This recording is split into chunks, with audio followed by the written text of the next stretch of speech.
नमस्कार, जय हिंद, वंदे मातरम। दोस्तों, क्वेश्चन नंबर 18 को हमें लगाना है आज। क्वेश्चन नंबर 18 कक्षा 10वीं गणित का एक्सरसाइज 5.3 में आता है। ठीक है, एक्सरसाइज 5.3 का है कक्षा 10वीं गणित में। क्वेश्चन नंबर 18 को देखेंगे।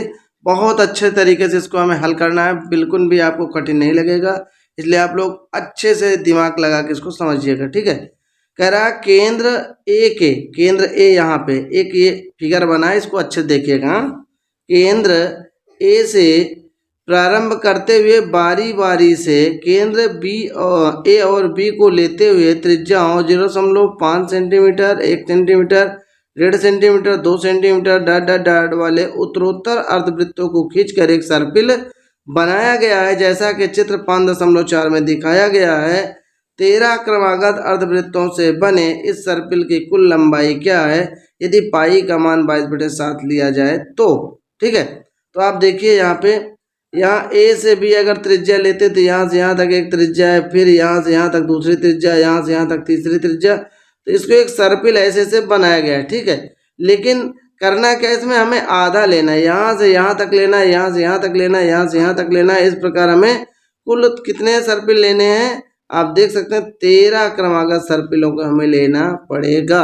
ठीक है, अर्थात 13 अर्धवृत्तों को हमें लेना पड़ेगा। तो आप जानते हैं एक बार इसको अगर हम पूरा खींचेंगे तो क्या कहलाएगा, परिधि कहलाएगा। जैसा कि मैं ऐसे समझा रहा हूँ, ऐसे समझिएगा। जैसे क्या है, एक अर्धवृत्त है आपका, इसको देख सकते हैं, आपका लिखा है ये क्वेश्चन नंबर 18 में, ये एक वृत्त है। अगर वृत्त को हम आधा ऐसे व्यास ऐसे निकाल दे, वृत्त का व्यास खींच दें, तो ये क्या बचा, अर्धवृत्त बचा कि नहीं बचा। तो जो वृत्त का बाहरी भाग होता है, ये बाहरी भाग जो होता है इसको हम परिधि बोलते हैं। क्या, परिधि। अब वृत्त की जो परिधि होती है वो होती है 2πr। यहाँ पे लिख देता हूँ, वृत्त की परिधि, परिधि जो होता है वो होता है 2πr के बराबर होता है, यानी पूरी परिधि 2πr के बराबर। हमको अर्धवृत्त चाहिए, अर्धवृत्त का मतलब अर्ध परिधि चाहिए, है ना। तो अर्धवृत्त के लिए क्या करेंगे, अर्ध परिध आप बोल सकते हैं, या अर्धवृत्त कहें या अर्ध परिध कहें, इससे कोई दिक्कत नहीं है हमें। तो जो वृत्त की लंबाई है, वृत्त की जो परिधि है वो वृत्त की लंबाई होती है, यानी ये जो पूरा किनारे किनारे आप देखेंगे तो ये वृत्त की परिधि है, या इसको आप वृत्त की लंबाई कहें। तो यहाँ लिखना है हमें अर्धवृत्त की लंबाई, अर्धवृत्त की लंबाई। तो ये परिधि का आधा यानी 2πr का क्या कर देंगे, आधा। आधा ही तो ये हुआ यहाँ से यहाँ तक, तो इतना हमें चाहिए, चाहे इधर का ले लो चाहे इधर का, आधा लेना है हमको। तो 2πr 2 से 2 कट जाएगा, तो कितना आ गया, πr आपका आ गया है। तो अगर हम बात करें पहले अर्धवृत्त की परिधि, किसकी, पहले अर्धवृत्त की लंबाई, अगर यहाँ पे एक देखा इतना है, फिर दूसरा ऐसे जा रहा है, ऐसे तो जा रहा है ऐसे ऐसे करके, तो हम पहले वाले करें, फिर दूसरे वाले का, तीसरे का, चौथे का, इस प्रकार 13 अर्धवृत्तों की हमें परिधि की लंबाई ज्ञात करनी है, अर्धवृत्त की। ठीक है, तो यहाँ लिखेंगे पहले अर्धवृत्त की, किसकी, पहले अर्धवृत्त की लंबाई, इसको हम मान लेंगे अगर L1, तो L1 बराबर हो जाएगा πr। ठीक है, और त्रिज्या आप देख सकते हैं, आपको r का मान क्या दिया गया है, आपको r का मान बराबर, पहले r का मान 0.5 आपको दिया गया है। ठीक है, हर बार r का मान आपका अलग अलग देगा, आपको मैं बताता जाऊंगा। ठीक है, यहाँ पे r आपको ये दिया गया है, तो आप इसको क्या कहेंगे, 0π इंटू 0.5 यानी कि 0.5 पाई, ये आपका क्या माना गया, L1 का माना गया। इसी प्रकार दूसरे की बात करें, दूसरे अर्धवृत्त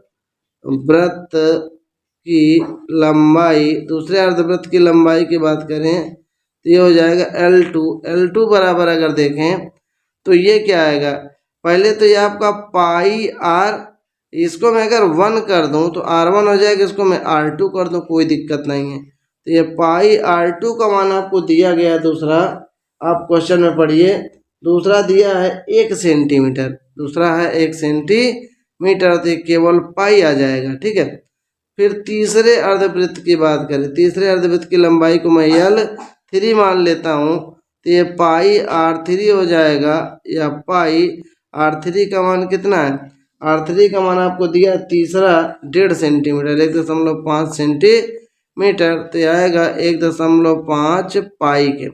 तो इससे हम एक श्रेणी बना लेंगे और कितने पदों तक, 13 पदों तक। तो लिखेंगे अतः AP मतलब समांतर श्रेणी आपकी क्या बने, 0.5 पाई कामा 1 पाई कामा 1.5 पाई कामा डॉट डॉट डॉट कितने पदों तक, 13 पदों तक आपको योग लिखना है ऐसे ही। ठीक है, तो 13 पदों तक का योग निकालना फटाफट आपका हो जाएगा। तो यहाँ ए का मान देखें तो 0.5 पाई हो जाएगा, कामा नहीं रहेगा। डी का मान देखें तो इस पाई से आपको दूसरे से इसको घटाना है, 0.5 पाई घटाएंगे तो 0.5 पाई ही आएगी। 1 पाई से आधा घटा तो आधा ही आएगा, आप घटा के देख लीजिए। ठीक है, n का मान आपको 13 दिया गया है, जबकि SN आपसे पूछा जा रहा है। तो SN बराबर आप सूत्र लगाइए n/2 2a plus n minus का 1 इंटू क्या हो जाएगा d।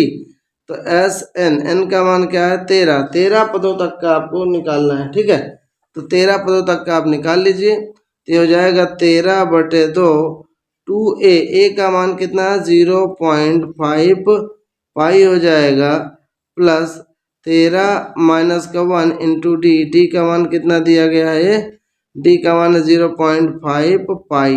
ठीक है, इसको आप हल कर लीजिए, तो हल करेंगे आएगा 13/2, ये आ गया 5 दूनाई 10 यानी कि 1.0 पाई हो जाएगा, प्लस ये 12 आएगा, 12 पंचे 60 हो जाएगा, यानी कि 6 पाई ही बचेगा, तो 6 1 7 पाई। तो आपका ये हो गया SN बराबर 13/2 इंटू 7 पाई, क्या आया 7 पाई हो गया। अब पाई का मान आपको रख देना है। ठीक है, चलिए इसको देखेंगे 13/2 गुणे 7 पाई है, तो इसको गुणा करिए 13/2 7 पाई का मान 22/7 रखना थी, 7 से 7 कटेगा, 2 से 11 बार में ही कटेगा, 11 तिहाई 33 और 11 एकम 11 3 14 हो जाएगा, 143 सेंटीमीटर हो जाएगा 13 अर्धवृत्तों की लंबाई। कुल लंबाई कितनी हो जाएगी, यस 13 आप इसको लिख सकते हो। 13 सर्पिल जो बनेंगे अर्धवृत्त वाले, उनकी कुल लंबाई 143 सेंटीमीटर हो जाएगी। ठीक है,